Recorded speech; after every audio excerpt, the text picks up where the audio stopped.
시청자 여러분 안녕하십니까? 금요일 더 뉴스 시작합니다. 네, 먼저 속보부터 전해드리겠습니다.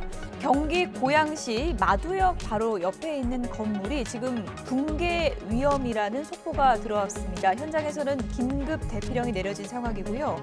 건물 지하에 기둥이 무너지면서 현장에 싱크홀이 생긴 상황이라고 합니다. 네, 오늘 오전 건물 지하에서 굉음 소리가 나서 신고가 접수됐고 현재 경찰이 붕괴를 우려해서 건물 주변의 교통을 통제한 상황입니다. 네, 유동인구가 상당히 많은 곳이어서 지금 긴급 대피가 이루어지고 있는 상황인데요. 추가 소식 들어오는 대로 전해드리겠습니다.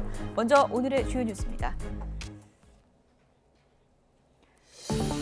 정부가 현행 거리두기 조치를 2주 더 연장하기로 했습니다. 청소년 방역 패스는 3월부터 적용하되 한 달간 계도 기간을 두고 내년 1월 10일부터는 백화점과 대형마트에도 방역 패스를 의무화하기로 했습니다.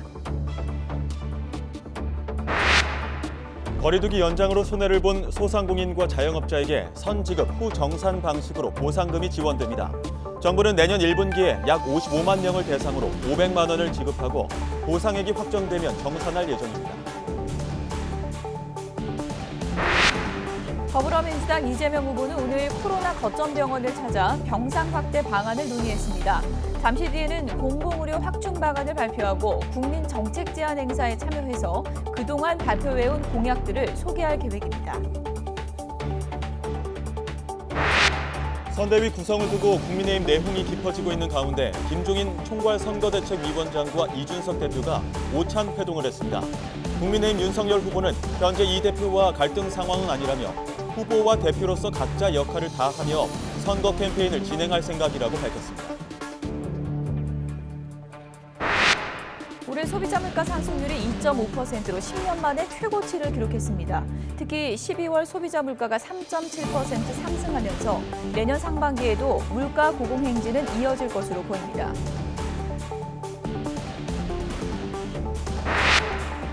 YTN이 연속 보도했던 을지대병원 간호사 태움 사건과 관련해 경찰이 선배 간호사를 폭행 등의 혐의로 검찰에 송치할 방침입니다. 해당 병원장은 조직 쇄신 차원에서 사의를 표명했습니다.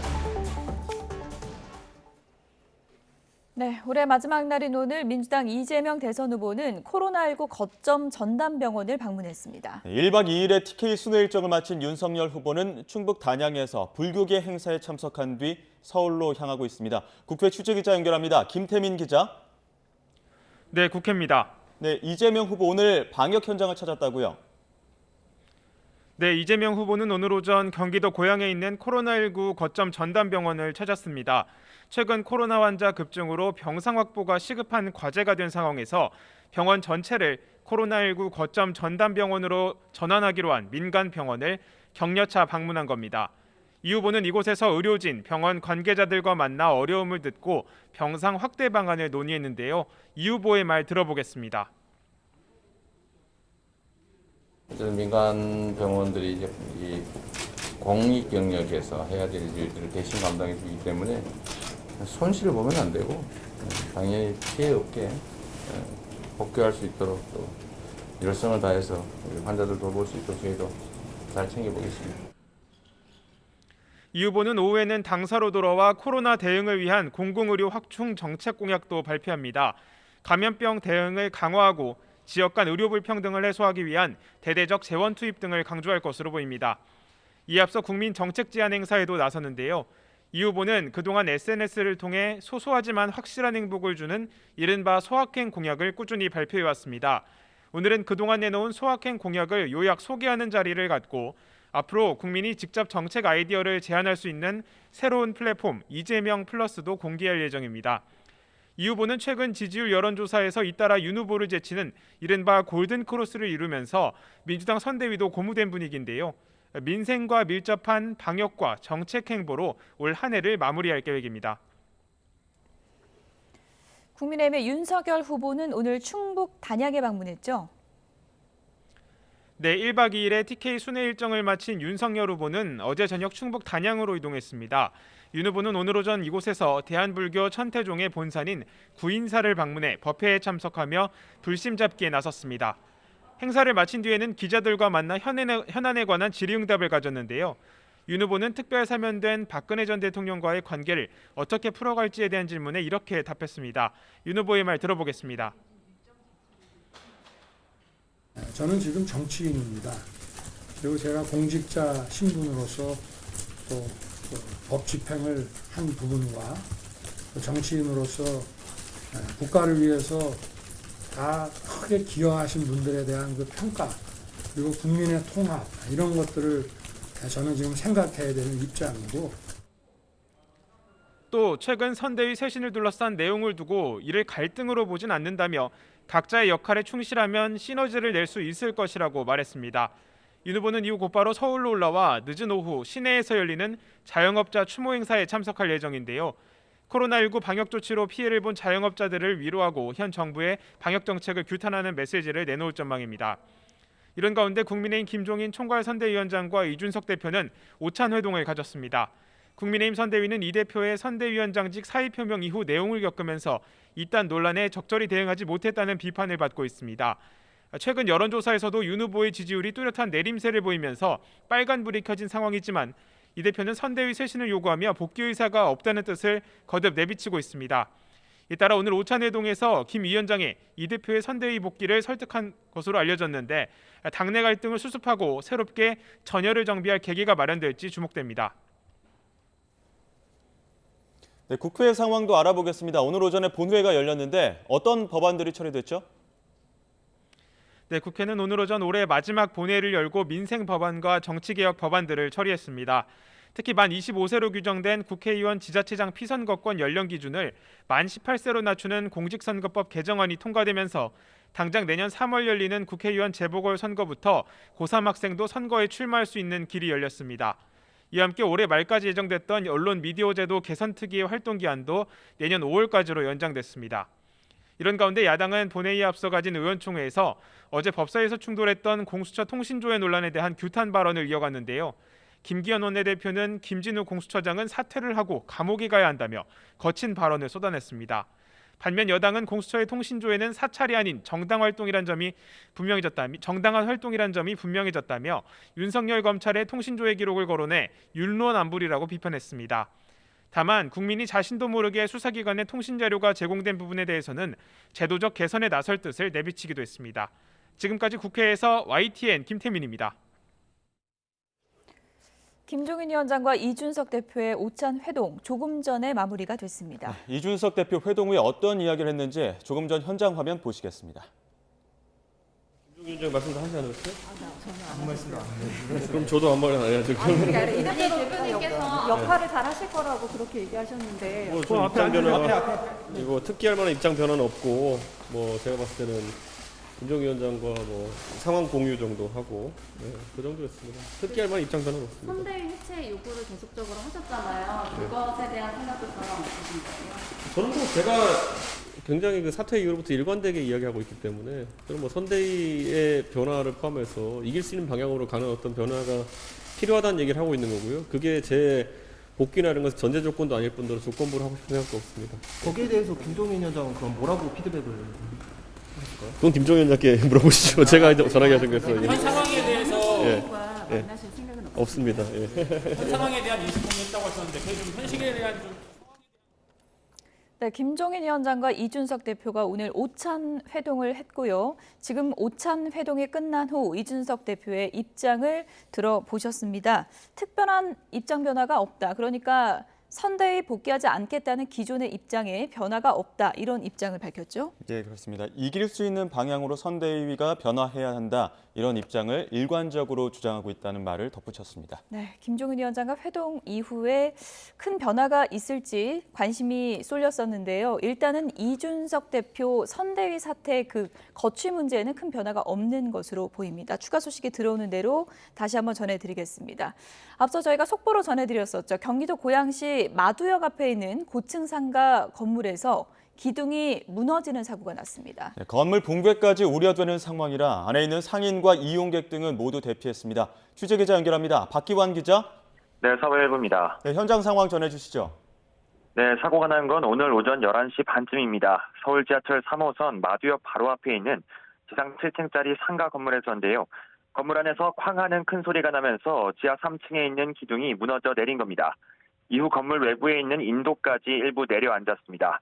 현재 붕괴 위험이 있다고 판단하고 내부에 있던 상인과 이용객들은 모두 대피한 상황입니다. 아직 다친 사람은 확인되지 않았습니다. 소방과 경찰도 현장에 출동해 일단 대피에 집중하고 있습니다. 다만 추가 붕괴 위험이 있는 데다 지하철역 바로 앞이라서 얼마나 더 상황이 번질지 예측하기 어렵습니다. 다시 한번 전해드리겠습니다. 사고가 난 건 오늘 오전 11시 반쯤입니다. 서울 지하철 3호선 마두역 바로 앞에 있는 지상 7층짜리 상가 건물에서인데요.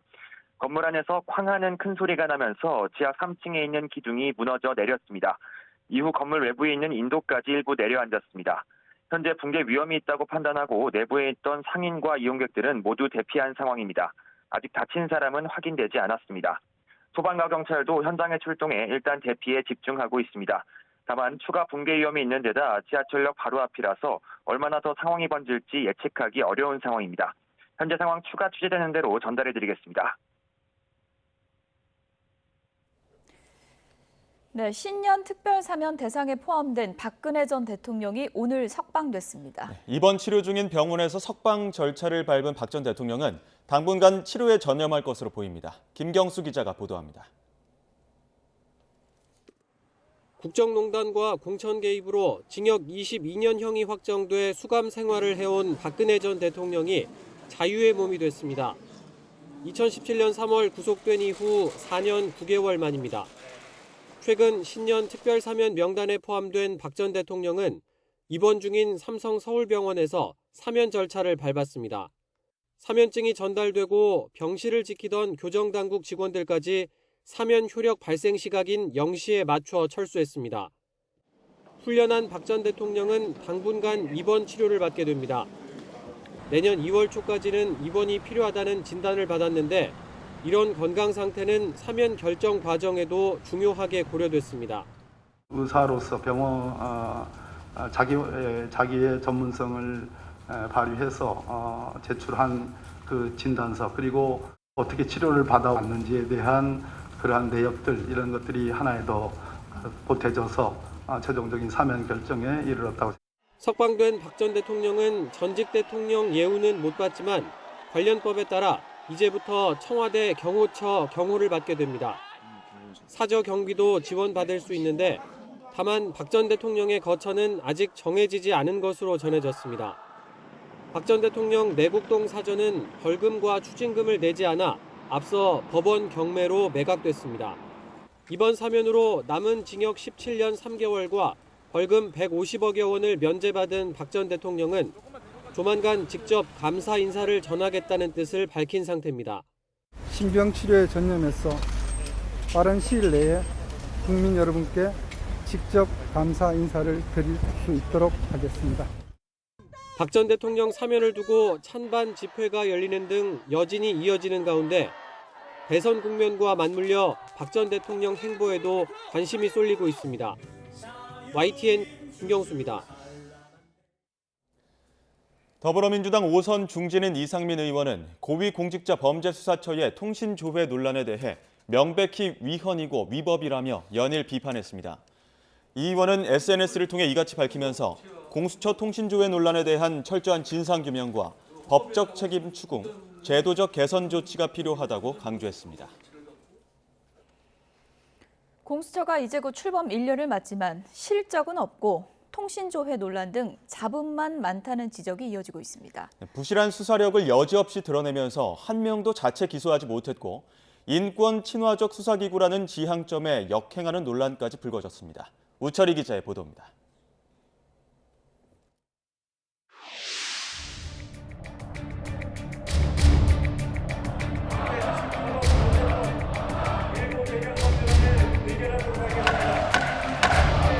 정치권의 극한 대치 속에서도 성역 없는 수사라는 국민적 요구로 지난 1월 탄생한 고위공직자 범죄수사처.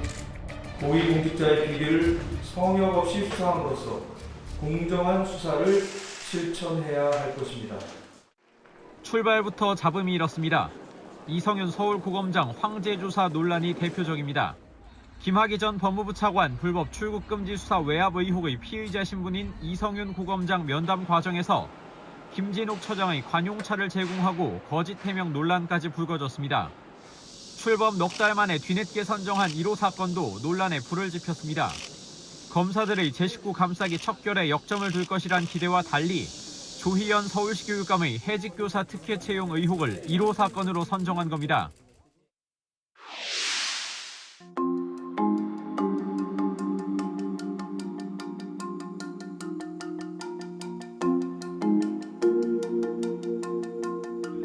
고발 사주 의혹은 공수처가 가장 공을 들인 사건입니다.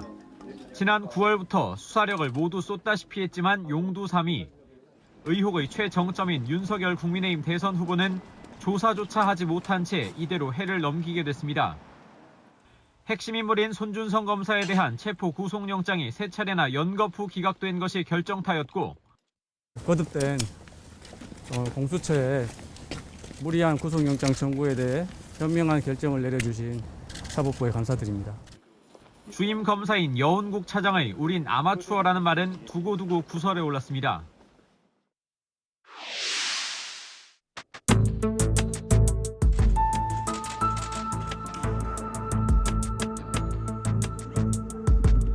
공수처가 출범 첫 해 접수한 사건은 3,000건에 육박하는 반면 입건한 사건은 20여 건에 불과합니다.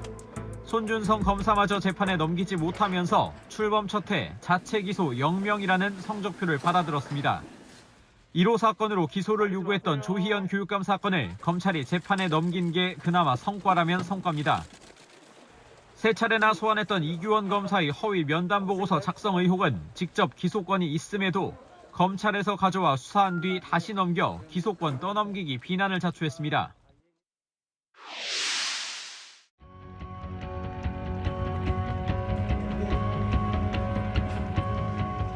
최근 불거진 언론인 등 사찰 논란은 공수처가 인권 친화적 수사기관을 표방했다는 점에서 더욱 뼈아픈 대목입니다.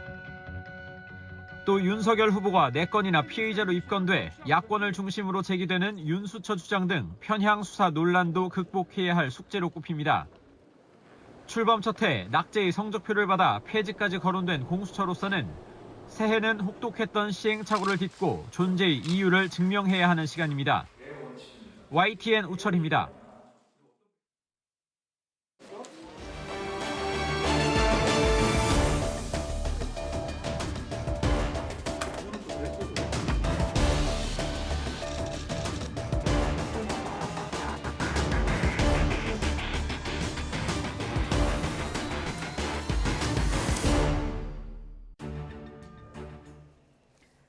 코로나19 신규 환자가 오늘 4,000명대로 내려왔지만 위중증 환자는 11일 연속 1,000명대를 유지했습니다. 현행 사회적 거리 두기는 2주 더 연장됐습니다. 취재기자 연결합니다. 최명신 기자. 네, 최명신입니다. 네, 오늘은 확진자 수가 4,000명대죠? 네, 오늘 영시 중 코로나19 신규 환자는 4,875명입니다. 어제보다 162명 줄었습니다. 방역 강화 조치 효과로 감소세가 이어지고는 있지만 여전히 상당수의 위중증 환자와 사망자가 나오고 있습니다. 위중증 환자는 1,056명으로 11일 연속 1,000명대를 유지했습니다. 사망자는 역대 두 번째로 많은 108명을 기록했습니다. 신규 환자 감염 경로를 보면 국내 발생이 4,758명, 해외 유입 사례가 117명입니다. 국내 발생을 지역별로 보면 수도권에서 3,382명으로 전체 71%를 차지해 여전히 유행을 주도하고 있습니다. 이런 가운데 오미크론 변이 확산세는 뚜렷합니다. 국내 오미크론 변이 감염자는 269명 늘어 누적 894명입니다. 신규 감염자 가운데 해외 유입이 186명, 국내 감염이 83명입니다. 오미크론 변이를 3시간 안에 판별할 수 있는 PCR 시약이 어제부터 사용되면서 검사량이 늘어나자 확진자도 크게 증가한 것으로 보입니다. 어제 오후 5시 기준 수도권 중환자 전담 병상 가동률은 하루 전보다 0.8%포인트 떨어져 68%를 기록했습니다. 전국 중환자 병상 가동률도 66.5%로 전날보다 0.9%포인트 떨어졌습니다. 네, 중환자가 1,000명대에다가 오미크론 변수까지 있는 상황인데요. 이렇다 보니 사회적 거리 두기가 2주 더 연장됐죠? 네, 정부가 현행 사회적 거리 두기를 2주 더 연장하기로 했습니다. 이에 따라 사적 모임 인원을 4명 이하로 식당이나 카페 등의 영업시간을 밤 9시까지로 제한하는 현행 거리 두기는 내년 1월 16일까지 연장됩니다. 다만 영화관이나 공연장은 영화 상영 시간이나 공연 시간을 고려해서 밤 10시 영업 제한이라는 기준을 없애는 대신 밤 9시까지 입장할 수 있도록 조정했습니다. 변경된 조치는 내년 1월 3일부터 2주 동안 적용되는데요. 이 경우에도 영화나 공연 종료 시간이 밤 12시를 넘겨서는 안 됩니다. 정부는 또 사람들로 많이 붐비는 백화점이나 대형마트에 대해선 방역 패스를 의무화하기로 했습니다. 도입 시기는 내년 1월 10일부터고요. 일주일간의 계도 기간이 주어집니다. 그동안 논란이 됐던 청소년 방역 패스는 새학기가 시작되는 3월부터 적용되는데 한 달간의 계도 기간을 갖기로 했습니다. 지금까지 사회부에서 YTN 최명순입니다. 연말이지만 세미 탄파와 거리 두기 영향으로 거리는 적막하기만 합니다. 연말 대목을 기대했던 자영업자들은 또다시 들려온 거리 두기 연장 소식에 한숨이 더 깊어졌습니다. 올해 마지막 날 거리 모습 어떨까요? 현장 연결해서 알아보겠습니다. 김철희 기자. 네, 서울 홍대 앞 거리에 나와 있습니다. 네, 예년 같으면 오늘 약속도 많고 거리가 분주했는데 올해는 어떻습니까? 네, 이제 2022년까지 채 12시간이 남지 않았습니다. 평소라면 연말연시를 즐기러 온 사람들로 거리가 한참 붐빌 때인데요. 오전보다는 사람이 조금 많아지긴 했지만 홍대 거리는 여전히 사람들이 많이 없습니다. 사람들이 많이 찾던 식당과 거리가 질비했던 거리에도 임대문이 표시만 가득 붙어 있고요. 큰 길에서도 영업을 쉰다는 가게를 쉽게 찾아볼 수 있었습니다. 여기에 세밋 한파까지 찾아오면서 거리에는 사람들 발길이 더 줄었습니다. 코로나19가 아니었다면 연말연시 매출이 올랐을 자영업자들 표정 역시 밝지 않은데요. 지난해에 이어 올해도 코로나19의 직격탄을 맞아 힘들었는데 마지막 날까지 반전은 없었다고 푸념했습니다. 평소라면 데이트하는 연인들, 친구끼리 놀러 나온 학생들로 골목골목이 붐벼야 하는데 지금은 그렇지 않다는 겁니다. 정부가 현행 거리두기 단계를 2주 더 연장하기로 방침을 정하면서 자영업자들 표정은 더욱 어두워졌습니다.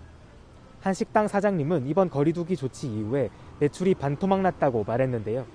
주말과 평일 매출이 큰 차이가 없을 정도로 손님이 줄었고 배달 주문마저 감소한 탓이라고 설명했습니다. 이대로라면 설 연휴가 돼서도 매출이 회복되지 않을 것 같다며 걱정이 크다고 덧붙이기도 했습니다.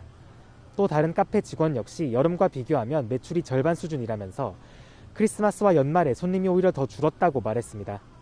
자영업자들은 올 한 해 하루하루 버티는 것이 힘들다고 여러 차례 하소연했는데요. 내년에는 부디 코로나19 걱정 없이 마음껏 장사할 수 있기를, 원래의 일상이 빨리 회복되기를 간절히 바라고 있었습니다. 지금까지 홍대 앞 거리에서 YTN 김철입니다. 정부가 코로나19로 어려움을 겪는 소상공인들에게 손실보상금을 먼저 지급하고 나중에 정산을 하기로 했습니다. 55만 개 업체를 대상으로 500만 원씩 지원을 합니다. 취재기자 연결돼 있습니다. 이강진 기자. 네, 경제부입니다. 네, 지급 방식 놓고 고심을 했는데 결국은 선지급으로 결정을 했군요. 네, 그동안 선지급 후정산 방식에 난색을 보였던 정부가 자영업자들의 강한 요구를 따르기로 했습니다.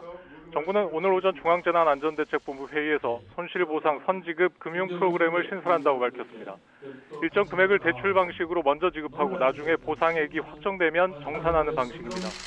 신청 대상은 소기업과 소상공인 55만 곳입니다. 지난 3분기에 신속 보상을 받은 70만 곳 가운데 이번 달 영업시간 제한 조치 영향을 받은 곳들입니다. 올해 4분기에 발생하고 있는 손실과 내년 1분기에 입을 것으로 예상되는 손실에 대해 250만 원씩 모두 500만 원을 먼저 지급하는 겁니다. 신용 등급 같은 별도 심사 없이 대상 여부만 확인되면 바로 입금되도록 했습니다. 다음 달 말 설 연휴 전에 지원받을 수 있도록 한다는 게 정부 계획입니다. 연말 대목을 포기한 채 인건비와 임대료까지 부담해야 하는 자영업자들이 얼마나 위급한 상황인지를 반영하겠다는 의지입니다. 이와 별도로 방역지원금 100만 원은 이번 주 월요일부터 신청이 시작됐는데 어제까지 나흘 만에 65만 곳에 지급됐습니다. 전체 320만 가운데 1차 신속 지급 대상이 70만 곳이니까 사실상 대부분이 받은 겁니다. 여행, 숙박업 등 영업시간 제한을 받지 않은 나머지 업종엔 다음 달 6일부터 2차 지급을 시작해 중순까지는 지원을 완료하기로 했습니다. 지금까지 경제부에서 YTN 이강진입니다.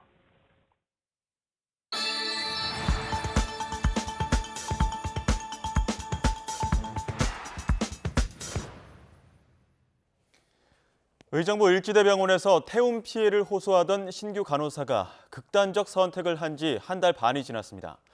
경찰은 그간 병원에서 괴롭힘이 있었는지를 두고 수사를 벌여왔는데 가해자로 지목된 2명 가운데 1명에 대해 폭행과 모욕 혐의를 확인해 검찰에 넘기기로 했습니다. 취재기자 연결해 자세한 소식 들어보겠습니다. 김예린 기자. 네, 사회일부입니다. 네, 경찰 수사 결과부터 전해주시죠. 네, 경찰이 오늘 병원 내 괴롭힘, 이른바 태움 가해자로 지목된 선배 간호사를 검찰에 넘기기로 했습니다. 적용된 혐의는 모욕과 폭행으로 태움 의혹이 사실로 확인된 겁니다. 경찰은 신규 간호사 24살 A씨가 숨진 뒤 동료 간호사와 피고소인 조사와 함께 병원 CCTV와 A씨 휴대전화 등을 살펴왔는데요. 그 결과 CCTV에서 선배 간호사 B씨가 A씨의 멱살을 잡는 등 폭행한 정황이 드러났습니다.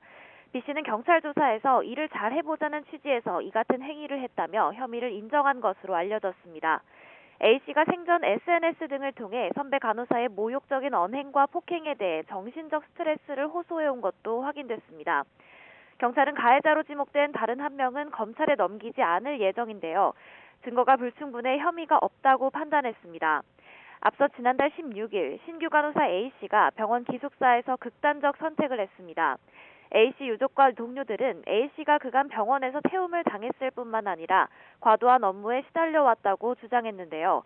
경찰은 유족 등이 제기한 태움 의혹을 두고 수사를 벌여왔습니다. 그간 A씨의 억울함을 밝히기 위해 애써온 유족들은 수사 결과를 두고 아쉽지만 한 명이라도 송치돼 다행이라고 밝혔습니다. 유족들은 가해자로 지목된 선배 간호사들은 사과도 조문도 없었다고 호소했는데요. 병원 역시 태움 진상조사와 함께 징계위원회 개최 여부에 대해 어떠한 사실도 밝히지 않았다고 비판했습니다. 보건의료노조도 경찰 수사 결과가 나온 만큼 병원이 엄중한 조사, 징계 결과를 내놓아야 한다고 요구했습니다. 또 이번 태움 사건은 병원의 인력 부족 문제로 발생한 일이라면서 신규 간호사가 충분히 교육받을 수 있도록 시스템 개선에 나서야 한다고 덧붙였습니다.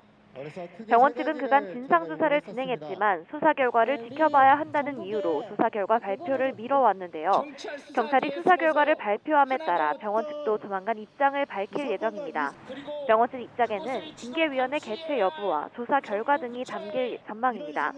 이 가운데 병원은 경찰 조사 결과가 발표된 당일 윤병우 초대 의정부 을지대병원장을 대학 의무부 총장 겸 의정부 의료원장으로 발령했습니다. 임기를 10개월 앞두고 교체된 윤 병원장은 태움 사건이 논란이 된 직후 조직 쇄신 차원에서 사의를 표명한 것으로 전해졌습니다. 지금까지 사회일부에서 전해드렸습니다. 눈길에서 차량이 헛바퀴를 돌며 옴짝달싹 못하는 모습 자주 볼 수 있었는데요. 실험 결과 눈길에선 역시 윈터 타이어가 가장 좋은 성능을 내는 것으로 나타났습니다. 윈터 타이어를 쓰기 어렵다면 우레탄 체인 같은 다른 월동 장구를 챙기는 것도 도움이 된다고 합니다. 조태현 기자의 보도입니다. 서울 시내 한복판에서 시민들이 버스를 밀고 있습니다. 갑자기 내린 폭설에 버스가 헛바퀴를 돌리자 보다 못한 시민들이 나선 겁니다. 오르막길에선 승용차들이 움직이질 못합니다. 미흡한 제설 작업이 문제였지만 월동 장구를 챙기지 않은 것도 원인이었습니다. 그렇다면 월동 장구의 성능은 얼마나 될까? 먼저 제동 실험을 해봤습니다. 주행 중에 브레이크를 밟았더니 사계절 타이어를 쓴 차량의 제동거리는 평균 22m가 넘었습니다. 반면 윈터 타이어를 장착했을 땐 19m였습니다. 우레탄 체인과 스프레이 체인도 효과가 있었지만 스프레이 체인의 경우 제동을 하면 할수록 효과는 빠르게 줄었습니다. 경사로를 오를 때나 코너링 과정에서도 윈터 타이어를 썼을 때 훨씬 안정적인 모습을 보였습니다. 운전자들께서도 눈길 운전 시에는 스노우 타이어 또는 우레탄 체인 등 최소한의 월동 장구를 갖추고 운행해 주시기 바랍니다. 윈터 타이어가 눈길에선 압도적인 성능을 보이지만 비싼 데다 사용자가 직접 장착하기 어렵다는 건 단점으로 꼽힙니다. 한국도로공사는 겨울철엔 우레탄 체인이나 스프레이 체인이라도 챙겨둬야 만일의 사태에 대비할 수 있다고 강조했습니다. YTN 조태현입니다. 코로나 사태 후 소비자 물가가 심상치가 않죠. 올해 소비자 물가 상승률이 10년 만에 최고치를 기록했습니다. 새해가 되어서도 당분간 물가 고공행진은 계속될 것으로 보이는데요. 정철진 경제평론가와 자세히 짚어보겠습니다. 어서 오십시오. 네, 안녕하십니까. 네. 보통 요즘 어느 품목이 오르더라 그러는데 요즘은 그걸 따질 수가 없이 거의 다 올랐다고 볼 수 있는 거죠? 그렇습니다. 예. 올해 연초만 해도 이제 물가 상승, 인플레이션이 맞냐 안 맞냐 진위 논쟁을 했었는데요. 1년이 지난 지금 시점에서 보면 이제 인플레이션, 물가 상승은 기정사실화가 됐습니다. 우리나라의 소비자 물가를 보면은요, 2%가 되면 이제 인플레의 우리가 목표치를 잡는 그 구간이 2%입니다. 근데 한동안 못 갔죠. 근처에도 못 갔었는데 올해는 2.5%입니다. 그러니까 목표치를 훌쩍 뛰어넘은. 지금 선 그래프에서 보시겠지만 2019년, 2020년만 해도 제로대, 거의 0%대 물가 상승률이 저렇게 순간적으로 2%대까지 왔으니까 체감하는 부분은 더 컸겠다 보여지고요. 품목별로 보면은 역시 이제 뭐 농축수산물, 먹거리라든가 생필품 정도만 따로 떼어놓은 생활 물가 지수는 3% 넘게 올랐고 하반기만을 또 떼어놓고 보면 5% 이상 급증하는 그런 모습을 보였었습니다. 이 밖에 소비자 물가 상승률을 끌어올렸던 게 석유류 제품이거든요. 이제 석유류 가공식품인데 이번에 특히 10월, 11월, 12월의 모습들을 보면 석유류 제품도 오르고요. 뭐 일반적인 가공식품도 오르고 공업 제품도 오르고 서비스 가격도 오르고 그러니까 전방위적인 물가 상승이 일어났던 한 해였다. 장 봐서 밥상 차리는데 들어가는 모든 재료가 다 올랐더라고요. 그렇습니다. 지금 뭐 12월 한 달만 보면 상승률이 3.7%인데 4분기만 놓고 봐도 내내 3%가 넘게 올랐습니다. 지금 연말이 되면서 더 많이 올랐던 것 같아요. 그렇습니다. 물가 상승, 인플레이션이라는 것은 절대치도 중요하지만은요. 추세가 굉장히 중요합니다. 그러니까 높더라도 이게 떨어지는 추세라면 그나마 어떤 우려 완화 이런 것들을 생각할 수가 있을 텐데요. 지금 우리나라의 소비자 물가 상승률 이제 표로도 나오고는 있지만 9월 잠시 2.4에서부터 10월에 3.2%, 11월에 3.8%, 오늘 발표가 됐죠. 12월 소비자 물가가 3.7%, 추세가 계속 상승하는 그런 모습을 보이고 있어서 자 이런 추세라고 한다면 내년에도 물가 상승을 피할 길이 없는 물가와의 싸움이 굉장히 중요한 키워드가 되는 그런 한 해가 될 수밖에 없습니다. 예, 그러니까 연초에도 이 흐름이 계속 이어질 수밖에 없고 그리고 여건이 나아질 부분이 없다는 건가요? 가능성이 높죠. 기본적으로 우리 3월에 대통령 선거가 있기 때문에 대선 전에는 당국에서도 물가 관리를 그렇게 할 수가 없습니다. 그나마 할 부분들은 공공요금 부분인데 이것도 그냥 3월 이후에는 튀어 오를 수밖에 없고요. 정치적 일정도 변수가 되는 그렇습니다. 그래서 당국에서도 일단 상반기만큼은 원래는 웬만하면 당국이 뭐 물가 잡겠다, 뭐 인플레이션 완화된다는 이야기를 할 텐데 일단 기본적으로 뭐 나오지만 상반기만큼은 뭐 국제유가라든가 공물가가 떨어지기는 어렵다고 보여진다. 또 지금 글로벌 공급망 생태계가 깨졌는데 이 부분도 회복이 어렵기 때문에 상반기까지는 물가 상승 압력이 지속된다라는 건데 이거를요 당국에서 이 정도 얘기했다면 정말 1년 내내 물가와의 싸움이다라고 해석하셔도 될 것 같습니다. 예, 좀 뭐 대선 전에는 물가를 좀 잡을 수 있을 것이다 이런 관측들은 하셨지만 대선 이후에는 또 전기 가스 요금도 오르고 각종 또 공공요금도 오르지 않습니까? 그렇죠. 그러니까 대선 전에 오히려 못 잡습니다. 왜냐하면 이제 뭐 치킨 가격도 올려 할 때 표심 때문에 과거처럼 압박을 못 해요. 그러니까 그나마 잡는 게 공공요금인데 지금 공공요금도요. 내년 1분기까지 고작 잡은 겁니다. 그래서 기획재정부도 내년 4월에 당장 공공요금을 인상한다라고 하는데 이렇게 되면은 먹거리 가격 올라와 있죠. 서비스 요금 올라와 있죠. 제품 가격도 상당 부분 올라와 있습니다. 여기에 이제 공공요금 아직 통신비가 남아 있는데 이것까지 건드리기 시작한다면 글쎄요. 내년 이제 대선 이후 상당 부분이 물가는 고삐가 풀릴 수밖에 없겠죠. 월급만 똑같은 거죠? 그렇습니다. 이제 보통 우리가 인플레 할 때는 빚진 사람이 유리하다 이런 얘기 많이 하잖아요. 근데 그게 이론에서만 나오는 것이 다 오르는데 소득만 안 오릅니다. 그래서 부채 위험이 커지게 되는 그런 거죠. 일단 당장 내 지갑에서 나가는 돈도 많아지고 팍팍해진 살림에 이제 집값도 많이 들여다볼 텐데요. 지금 연말에는 좀 흐름이 좀 꺾이는 흐름이잖아요. 그렇습니다. 11월부터 뭐 전방위적은 아니지만 이렇게 가격 하락들의 모습들이 뭐 급매물이 체결되는 모습들이 보였었고요. 지방 쪽으로는 대구, 이제 세종, 안양 이렇게 서서히 수도권으로 올라오고 있는데 저는 이제 어제 저녁에 이제 주간 상승률이라는 게 발표가 되는데요. 혹시 서울과 수도권도 마이너스가 뜨지 않을까 했는데 아직은 주간 상승률 기준으로는 보합입니다. 그런데 서울만 놓고 봐도요. 강북 지역에서는 하락 가격 체격들이 워낙 높아지고 있어서 현재 추세라고 한다면 뭐 빠른 시일 내에 다음 주라든가 이제 뭐 1월 둘째 주에는 이제 서울 아파트 가격도 거의 1년여 만에 이제 하락이 뜨는 이제 그런 상황이 될 것 같고요. 역시 이런 모습들은 여러 가지 요인이 있는데요. 이제 유동성에 대한 이제 긴축이죠. 이제 문제들이 발생할 거에 대한 우려들, 또 정책적인 불확실성 이런 것들이 겹친 것 같습니다. 예, 지금 뭐 안 좋은 신호들이 계속 나오고 있지만 또 금리도 인상이 될 것으로 보이고 네. 또 대출 규제도 또 내년에는 더 강화되지 않습니까? 그렇습니다. 이제 우리가 인플레이션이 보통 뭐 가격, 제품 가격 인상이라고 표현을 하지만은 이거 다른 말로 하면 시중에 돈이 마르는 거거든요. 가령 생활비 100만 원으로 했던 걸 이제 150만 원을 써야 되니까 돈이 늘 부족해지는데 내년에 달라지는 것들 중에 가장 큰 게 DSR이 굉장히 옥죄입니다. 당장 내일부터가 되겠죠. 1월부터는 기본적으로 대출 2억을 넘게 갖고 있는 분은 이 DSR 좀 어렵지만 내 소득 대비 나의 모든 부채를 원리금으로 한 것을 40% 이상은 이제 돈을 못 빌립니다. 그러니까 2억 이상 지금 빚진 분들이 굉장히 많아요. 그분들이 토해내지는 않지만 2억 이상 넘으면 DSR 40%이기 때문에 추가로 돈 빌리기는 상당히 어려워지고요. 내년 7월이 되면 하반기가 되면 이제 1억 이상의 대출이나 빚 있는 사람은 모두 DSR 40%가 적용이 되거든요. 그럼 돈 빌리기가 상당히 힘들어지는 그런 한 해가 될 수밖에 없다 보여집니다.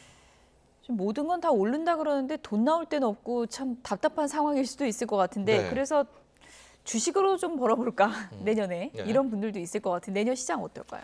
일단 시중 증권사 전망 또 다수서를 보면 밝습니다. 그래서, 밝은가요? 밝습니다. 그건 좀 다행이네요. 뭐 최대치로 3,600까지도 외친 그런 정권사가 나왔습니다. 현재 이제 우리나라 2,977로 이제 마감을 했는데, 야 이게 3,600이면 20%가 오른다라는 것 아니겠습니까? 근데 이건 또 시중 증권사들의 전망이고 또 밝게 보는 쪽이고요. 저는 내년 1분기, 그러니까 1월부터 3월이 굉장히 중요한 구간이 될 것이다라고 보여지고 있는 게 이제 미국이 테이퍼링을 끝내고 이제 금리 인상으로 넘어가려는 그야말로 긴축에 대한 한 번의 통과 의뢰 테스트가 있지 않겠습니까? 그래서 전약 후강 일단 기본적으로 내년 상반기까지는 주식 투자도 좀 조심해야 된다. 정말 이 긴축의 리스크, 시중의 유동성 부족이 어떤 영향을 미치는지를 확인해야 될 것 같습니다. 여기까지 듣겠습니다. 지금까지 정철진 경제평론가와 내용 짚어봤습니다. 고맙습니다.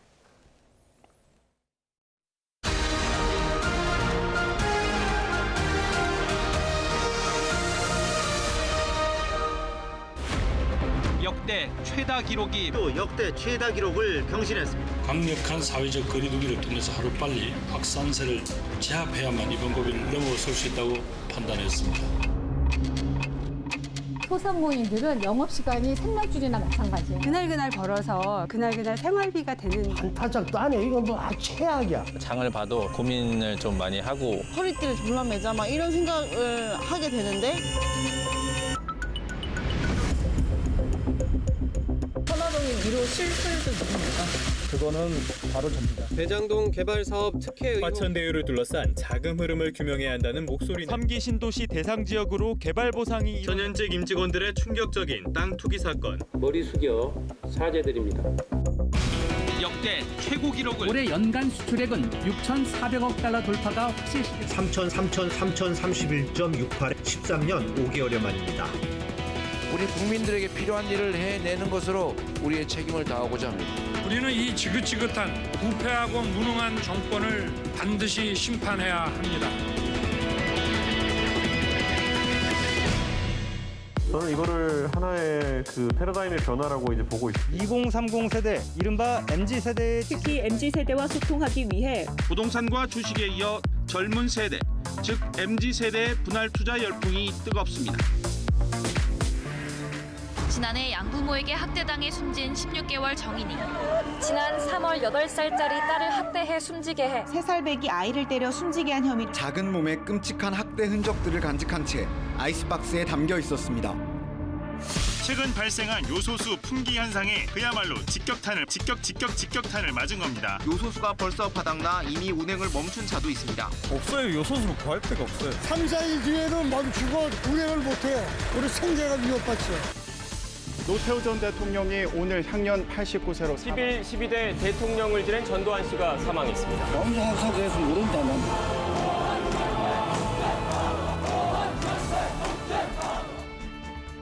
국내 기업과 연구소에서 자체 개발한 누리호의 심장. 주력 분야에 참여한 기업만도 30개가 넘습니다. 발사 순간까지 강풍 우려가 컸지만 마침내 5시 정각 우주를 향해 날아올랐습니다.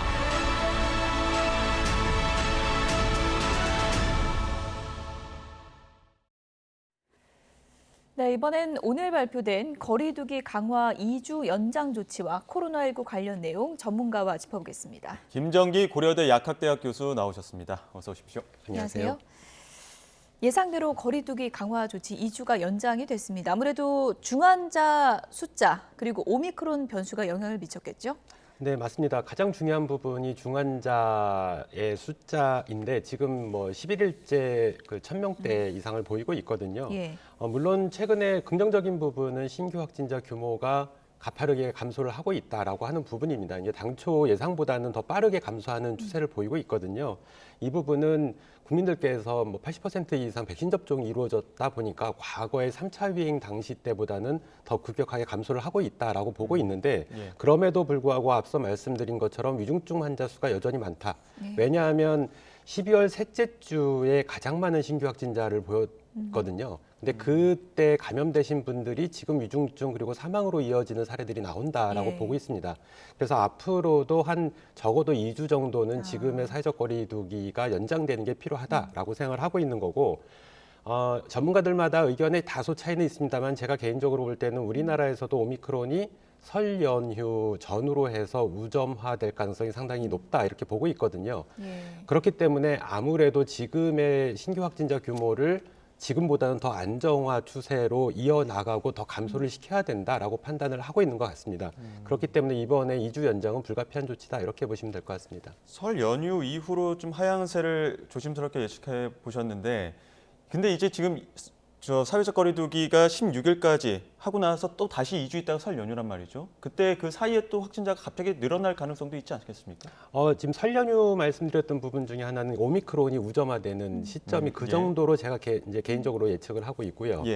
일단 2주 연장을 하게 되면 신규 확진자 규모는 제 생각에는 한 2,000명에서 3,000명대 정도. 그러니까 우리가 11월 1일 단계적 일상회복을 시행하는 그 시점대에 신규 확진자 규모까지는 감소될 가능성이 있다라고 보고 있습니다. 그렇게 되면 아무래도 방역 당국에서는 경제적인 부분을 고려를 하면서 방역 조치를 일부 완화할 가능성이 좀 있거든요. 그래서 이런 상황들이 전반적으로 반영이 될 텐데 아무래도 다시 신규 확진자가 또다시 증가할 거는 예견돼 있는 상황입니다. 왜냐하면 오미크론 변수가 있기 때문에 그 시점은 한 1월 말 또는 2월 달이 들어가면서부터 시작이 될 가능성이 있다 이렇게는 보고 있습니다. 거리두기가 2주 연장됐지만 미세하게 조정된 부분들이 있어서 그 부분도 좀 짚어봐야 될 것 같은데요. 영화관 공연장 같은 경우에 원래는 밤 10시까지 이렇게 제한을 했는데 9시까지 입장으로 이렇게 바꿨더라고요. 이건 어떤 부분을 고려한 걸까요? 지금 영화관을 주로 가시는 국민들의 일정상을 봤을 때는 심야 영화를 볼 때 보통 이게 기존에 10시까지 제한을 했던 것처럼 하게 되면 한 2시간 상영을 하게 되면 8시까지 입장을 해야 되는 상황입니다. 그렇게 되면 사실상 못 보는 사례들이 많다 보니까 요즘에 긴 영화도 많더라고요. 이런 부분을 감안을 해서 9시까지 입장을 하게 되면 가능하도록 이렇게 조정을 했습니다. 그래서 이러한 부분들은 제가 보기에 지금 말씀하신 것처럼 이번에 그 방역 패스 적용의 기준에 있어서 저는 다소 방역 당국의 지침에 조금 의문이 좀 있습니다. 그러니까 제가 볼 때는 방역 패스 적용은 그 해당 시설을 이용할 때 마스크를 착용할 수 있느냐 없느냐 지속적으로 이 부분이 가장 중요한 포인트라고 저는 기준이라고 생각을 하고 있거든요. 그렇죠. 그러한 의미에서는 제가 볼 때 이번에 미세하게 조정됐던 부분 중에 하나가 대형마트 그리고 백화점 같은 경우에도 방역 패스 적용으로 포함을 시켰거든요. 저는 이 부분은 맞지는 않다라고 봅니다. 왜냐하면 이렇게 우리가 기존에 그 16종에 대해서 방역 패스 적용을 하게 되는데 여기도 마찬가지 상황이 좀 있긴 합니다. 그러니까 지금 말씀하신 것처럼 영화관이나 공연장 그리고 박물관, 미술관, 과학관 이런 부분도 다 방역 패스 적용이 대상이거든요. 근데 이 부분은 어떻게 보면 비필수 시설이다라고 볼 수가 있습니다. 근데 대형마트나 백화점 같은 경우에는 완전히 필수라고도 하기도 좀 그렇긴 하지만 어느 정도 필수적인 요소가 분명히 있다라고 보고는 뭐 있습니다. 휴지 사고 이런 건 생필품 사는 거잖아요. 예. 이런 부분들은 가까운 마트에서 이제 소규모 마트에서 가도 예. 되는데 특정 아이템 같은 경우에는 반드시 대형마트나 예. 백화점을 갈 수밖에 없는 상황도 있거든요. 예. 그러면 어떤 분들은 그러면 온라인 쇼핑몰을 이용하면 될 거 아니냐라고 생각을 하시는데 온라인 쇼핑몰을 이용 안 하시는 국민들도 많으시거든요. 그러니까 그렇죠. 어떤 의미에서는 이런 대형마트나 백화점 같은 경우에도 필수 시설 중에 하나이기 때문에 이런 시설에 방역 패스를 적용하는 거는 맞지 않다. 그리고 앞서 말씀드렸던 것처럼 기본적인 전제는 마스크입니다. 그러니까 마스크를 대형마트나 백화점 같은 경우에는 계속 지속적으로 착용이 가능하거든요. 예. 그리고 그 안에 있는 매장 중에 일부 카페나 이런 부분들이 있는데 이 예. 부분에 대해서는 방역 패스를 적용을 하면 됩니다. 그러니까 이러한 부분들이 너무 과도하다라고 보는 거고요. 반대로 얘기하면 지금 영화관이나 아니면 공연장 이런 부분이 있어서도 이 방역 패스물이 계속 마스크 착용하는데 왜 적용을 하느냐라고 할 수가 있는데 예. 어떤 의미에서 앞서 말씀드린 것처럼 약간 필수적인 요소가 조금 낮다라고는 보고 있습니다. 그리고 뭐 독서실이라든가 아니면은 PC방이라든가 스터디 카페라든가 이런 부분들도 우리는 지속적으로 마스크를 착용할 수 있다라고 할 수가 있는데 예. 사실상 굉장히 숫자가 많다 보니까 관리가 어렵다. 그러니까 이 방역 지침을 어겼더라도 관리가 어렵다라고 하는 부분이 있다라고 보시면 될 것 같습니다. 근데 이런 종합적으로 이러한 부분들을 판단했을 때는 이번에 대형마트나 백화점이 포함되는 거는 저는 좀 의문이 좀 있다라고 예. 생각을 하고 있고요. 같은 개념으로 이렇게 적용될 거면 제가 보기에 가장 위험한 곳이 대중교통이거든요. 예. 그러니까 지하철. 굉장히 밀집도가 높죠. 출퇴근 시간에는 거의 붙어 있습니다. 이런 네. 부분들에도 방역 패스를 적용하는 게 맞다라고 보는 거죠. 그러니까 이런 부분들은 좀 형평성 있게 그리고 기준을 명확하게 해서 어떤 지침을 발표를 하는 게 좋지 않을까라는 지금 생각이 사우나는 있습니다. 어떻게 되나요? 사우나 같은 경우에도 방역 패스 적용 대상입니다. 예. 근데 사우나 같은 경우에는 마스크를 벗게 되지 않습니까? 그렇죠. 그러니까 이 부분이 가장 위험하다라고는 보는 거죠. 예, 지금 2주 후에는 단계적으로 어느 정도 거리두기를 좀 완화한다거나 이런 조치들도 있을 수도 있겠는데 그때 만약에 뭐 어느 정도 완화를 할 때 기준이 된다거나 고려해야 될 부분도 역시나 마스크나 방금 말씀하셨던 그런 부분들이겠죠. 그렇죠. 이제 2주 후에 일정 부분 방역 조치가 완화될 때에는 그러니까 전반적으로 뭐 대표적인 게 식당 카페 같은 경우에 9시까지 지금 영업 제한이 걸려 있는데 한 10시까지 연장을 한다든가 이런 미세한 조정들은 있을 수가 있습니다. 근데 예. 기본 대전제는 가장 중요한 부분이 마스크다. 마스크를 계속 착용 가능하냐 아니냐. 이 부분이 가장 중요한 거고 예. 또 앞서 말씀드린 것처럼 학원도 지금 성인 학원인 경우에는 바이오패스 적용 대상이거든요. 예. 근데 청소년들에 대해서는 아직 적용이 아닌데 향후에 3월 달에 청소년에 대한 바이오패스 적용을 하더라도 학원은 학습권과 관련돼 있는 필수 시설이다 이렇게 보는 게 맞습니다. 그래서 이런 부분에 대해서 명확한 기준이 있어야 되지 않을까라는 예. 생각을 가지고 있습니다. 어쨌든 지금의 조치가 불가피하다 하더라도 미접종자의 자유를 상당히 침해하는 부분이 있는 건 맞는데 누구나 납득할 수 있는 그런 근거를 갖고 해야 된다 이렇게 이제 말씀을 해주셨는데 방역 패스 이제 유효 기간도 생기잖아요, 교수님. 근데 네네. 그 유효 기간 지나면 이제 또 경고음도 울린다고 하더라고요. 그래서 네. 이 경고음을 울리는 게 과연 맞는가 이런 부분에 대한 지적도 있는 것 같습니다. 아무래도 이 바이오 패스를 일일이 또 확인하기가 상당히 어렵다. 예. 굉장히 뭐 식당 같은 곳에서도 굉장히 점심이나 저녁 시간에 바쁜 시간에 일일이 바이오 패스를 확인하는 게 어렵기 때문에 이런 부분들을 보완하고자 이런 경고음 장치를 도입하는 걸로 이렇게 보여지거든요. 그래서 예. 이런 부분이 어떻게 보면 심리적으로 굉장히 안 좋게 느껴질 수가 있거든요. 자기가 바이오 패스를 딱 했는데 경고음이 울리면 괜히 기분이 굉장히 안 좋을 수가 있습니다.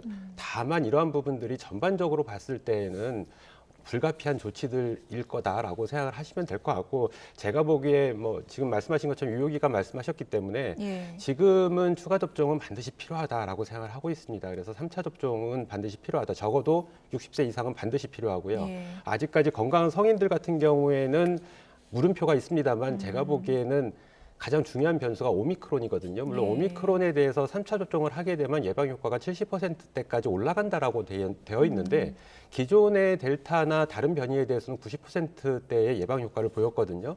상대적으로 떨어집니다.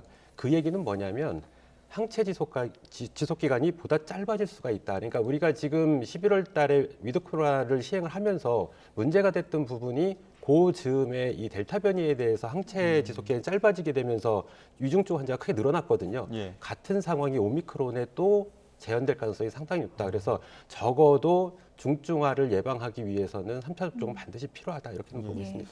지금 오미크론 변이를 판별하는데 또 서너 시간이면 유지된다고 하는데 그게 어제부터 또 오미크론 그 PCR을 적용을 했습니다. 그래서 이제 또 오미크론 확진자가 269명 증가를 했는데 이 부분도 지금 오미크론에 대응하는 지금 현재 상황은 어떻습니까?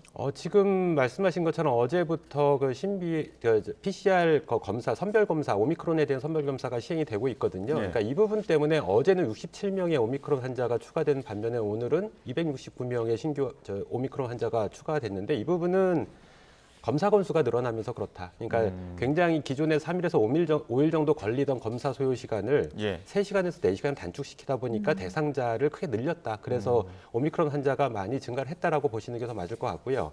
그 얘기는 또 뭐냐면 검사를 늘렸더니 감염자가 늘어난다. 그 얘기는 그만큼 지역사회에 많다라고 보시면 될 것 같습니다. 그러니까 지금은 아주 본격적으로 지역사회 전파가 시작이 됐다라고 보기는 다소 어렵지만 상당히 지역사회에서 이 오미크론이 확산돼 있는 상태다라고 보시면 될 것 같고 현재 12월 3주 차의 검출률이 오미크론이 1.8% 우리나라에서 보이고 있거든요. 굉장히 빠르게 증가할 거다. 미국 같은 경우에도 2주 만에 0.7%대에서 73%대까지 증가를 했습니다. 근데 미국처럼 이렇게 빠르게 증가하지는 않을 거다라고는 보고 있습니다. 왜냐하면 미국은 방역 조치가 굉장히 완화돼 있는 상태지만 우리나라 같은 경우에는 지금 사회적 거리두기를 다시 시행하면서 방역 조치가 강화돼 있는 상태거든요. 그렇기 때문에 더디 진행이 될 건데 제가 보기에 2주 사회적 거리두기 연장한 다음에 일정 부분 방역 조치가 분명히 완화될 것 같고 이런 부분들이 종합적으로 봤을 때 우리나라 같은 경우에는 아마 1월 말, 그러니까 설 연휴 전후해서 오미크론이 우점화될 가능성이 상당히 높다 이렇게는 보고 있습니다. 우점화된다는 건 오미크론 확진자가 훨씬 많아지는 델타 변이 50%를 넘어가게 되는 거죠. 근데 그러면 이제 델타 변이 확진자가 줄어들면서 소멸하느냐, 아니면 같이 계속 가느냐? 이것도 상당히 궁금한데 어떻게 전망을 하세요?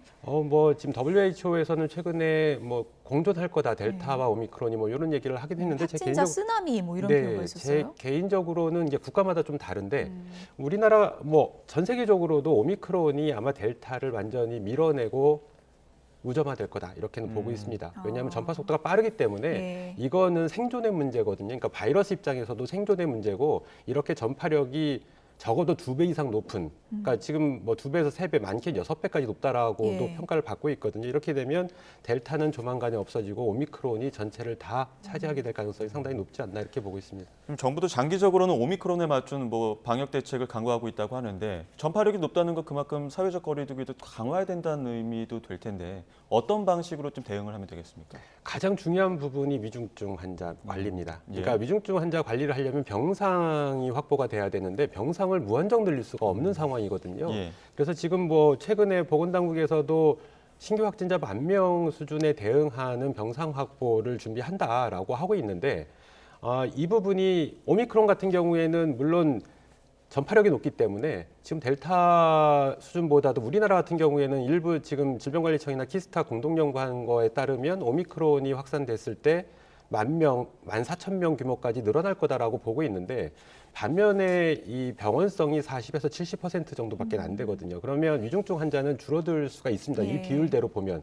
근데 반면에 신규 확진자가 늘어나다 보니까 절대 수치는 유사하거나 더 크게 늘어날 수 있다. 그러니까 오히려 제가 보기에는 입원할 수 있는 입원율이 상당히 높아질 가능성이 있거든요. 그래서 이 부분에 대비하는 게 가장 중요하다. 그래서 우리가 확보한 병상, 이건 중환자 병상뿐만 아니라 일반 병상까지도 포함, 그러니까 준중증이나 감염병 전담병원 포함해서 말씀을 드리는 부분인데 이 우리가 확보한 병상보다 초과해서 확진자가 발생을 하고 입원자가 발생을 하게 되면 그때는 방역 조치를 다시 강화할 수밖에 없습니다. 그래서 이런 부분에 따라서 병상 확보 문제가 가장 시급한데 가장 중요한 게 지금도 병상 확보 여력이 조금 예전보다 나아졌거든요. 근데 그거는 행정명령을 통해서 병상을 추가적으로 확보했을 뿐이지 이게 근본적으로 해결된 게 아닙니다. 그리고 이것 때문에 그러니까 코로나19가 아닌 다른 질병이나 질환자들의 의료 서비스 공급에 차질이 발생을 하고 있거든요. 그래서 이런 부분을 다 조절을 해가지고 우리가 다양한 시나리오를 만들고 그거에 대한 매뉴얼을 만들고 철저한 대비를 할 수밖에 없다 이렇게는 보고 있습니다.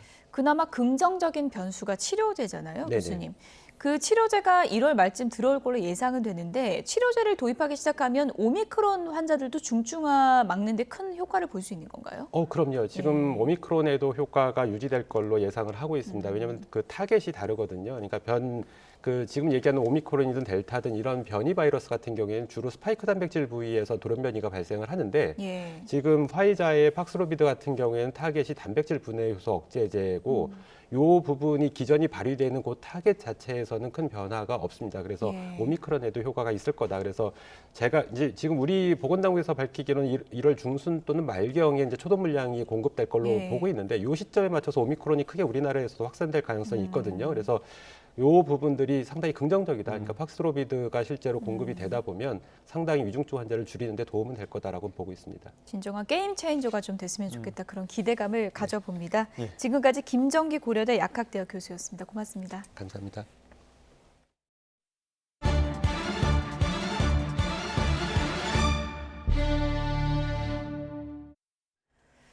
네, 이 소식 다시 한번 좀 전해드리겠습니다. 경기도 고양시 마두역 앞에 있는 고층 상가 건물에서 기둥이 무너지는 사고가 났습니다. 네, 건물 붕괴까지 우려되는 상황이라 안에 있는 상인과 이용객 등 60여 명이 모두 대피했습니다. 현장에 나간 취재기자 연결해 자세한 이야기 들어보겠습니다. 이준엽 기자. 네, 경기 고양시 마두동 스포츠센터 건물 앞에 나와 있습니다. 네, 현장 상황 어떤지 전해주시죠. 제 뒤에 있는 이 7층 건물이 바로 붕괴 사건이 일어난 그 스포츠센터 건물인데요. 지금 카메라가 비추고 있는 곳이 땅 꺼짐 현상이 일어난 곳입니다. 지하 1층에 있는 기둥이 무너지면서 땅 꺼짐 현상이 일어난 것으로 전해졌는데요. 건물을 보시면 간판과 조명 등이 모두 켜진 채로 대피해서 그 당시의 긴박한 상황을 보실 수 있습니다. 사고가 난 건 오늘 오전 11시 30분쯤입니다. 서울 지하철 3호선 마두역 바로 앞에 있는 지상 7층짜리 상가 건물인데요. 건물 안에서 쾅하는 큰 소리가 나면서 지하 3층에 있는 기둥이 무너져 내린 겁니다. 이후 건물 외부에 있는 인도까지 일부 내려앉았습니다. 현재 붕괴 위험이 있다고 판단하고 내부에 있던 상인과 이용객 60여 명은 모두 대피한 상황입니다. 아직 다친 사람은 확인되지 않았는데요. 소방과 경찰도 출동해 일단 대피와 현장 통제에 집중하고 있고요. 방금 전문가들이 도착해 현장 원인을 분석하고 있습니다. 다만 추가 붕괴 위험이 있는 데다 지하철역 바로 앞이라서 얼마나 더 상황이 번질지 예측하기는 어려운 상황이고요. 주변 상인들은 이전에도 주변 도로가 갈라지고 꺼지는 현상이 수차례 반복적으로 나타났었다고 말하기도 했고 이틀 전에도 SNS에 땅 꺼짐 현상이 일어났다며 사진이 올라오기도 했는데요. 제보된 화면으로 확인되는 바로는 최소 6월부터는 땅 꺼짐 현상이 나타났던 것으로 보입니다. 그 밖에 평소에 빗물이 샜다는 등의 제보도 들어오고 있습니다. 고양시는 재난 대응 기동반을 파견하고 원인을 찾기 위해 전문가를 긴급 요청한 상황입니다. 지금까지 경기 고양시 마두동 스포츠센터 건물 앞에서 YTN 이준엽입니다.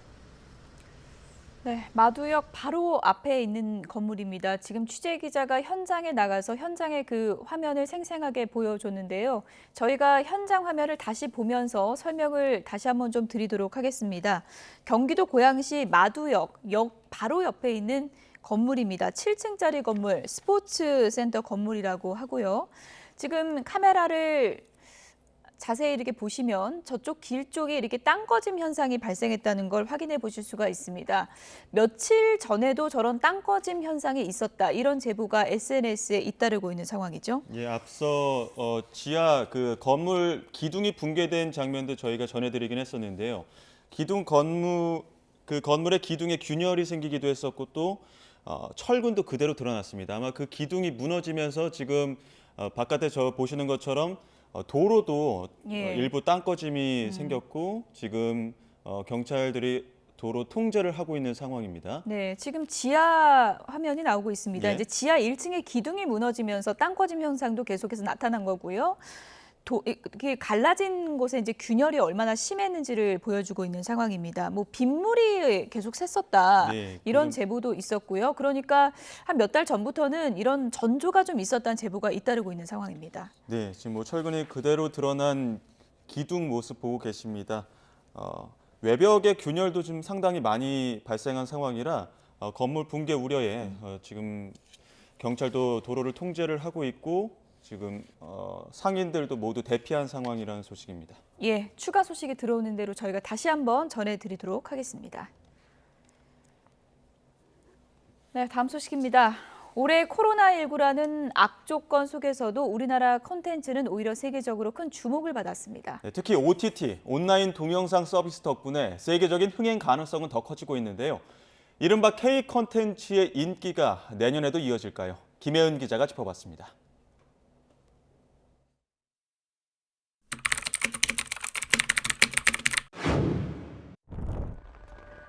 봉준호 감독이 말한 1인치의 장벽. 올해는 그 벽이 무너진 해라고 해도 과언이 아닙니다. 한국어로 된 오징어 게임을 보기 위해 전 세계에서 기꺼이 자막을 감수했습니다. BBC는 오징어 게임은 TV 문화를 바꾸는 혁명의 조짐이라고까지 평가했습니다. 오징어 게임뿐 아니라 지옥, 갯마을 차차차 등 올해 우리나라 작품은 OTT 상위권에 자주 이름을 올렸습니다. 그야말로 K 콘텐츠의 해였습니다. 세계 시장에 어떤 신뢰들을 굉장히 오랫동안 쌓아왔다고 생각을 해요. 세계 시장의 벽이라고 하는 곳에 균열을 내다가 결국에는 이제 한꺼번에 쏟아져 내리는 현상으로 바뀌어서 이 때문에 우리의 새 작품이 나올 때마다 점점 더 관심이 쏠리고 있습니다. 콘텐츠의 인기가 지금 이어지고 있는 것 같은데 부담되죠. 고유의 세계관이 있고 전달되는 고유의 정서가 다르기 때문에 그 앞작품들의 성공에 비교할 수는 없다라고 생각해요. 우리 영화계에는 OTT와 손잡은 작품이 줄지어 있습니다. 특히 작품성과 상업성을 인정받은 감독들이 잇따라 작품을 준비하고 있어 기대도 모으고 있습니다. 코로나19로 주춤하고는 있지만 다양한 독립예술 영화가 힘을 낼 경우 콘텐츠의 다양성까지 확보할 수 있습니다. 우리가 잘할 수 있는 이런 진지한 사회 드라마라든지 그런 독립예술 영화라든지 다큐멘터리라든지 이런 것들도 조금 빨리 더 기회를 만났으면 좋겠다는 생각이 들고요. 한국 영화 100년 역사 최초로 오스카를 뚫은 봉준호와 윤여정에 이어 이제 K 콘텐츠는 또 다른 역사를 써가고 있습니다. YTN 김혜은입니다. 올해 마지막 날인 오늘 매서운 세미 한파가 찾아왔습니다. 네, 올해 마지막 해넘이는 맑은 날씨 속에 전국 대부분 지역에서 감상할 수 있겠지만 명소 출입은 대부분 통제될 전망입니다. 기상캐스터 연결해 자세한 날씨 알아보겠습니다. 신미림 캐스터. 네, 서울 남산에 나와 있습니다. 네, 올해 마지막 날은 강추위가 배웅하고 있다고요?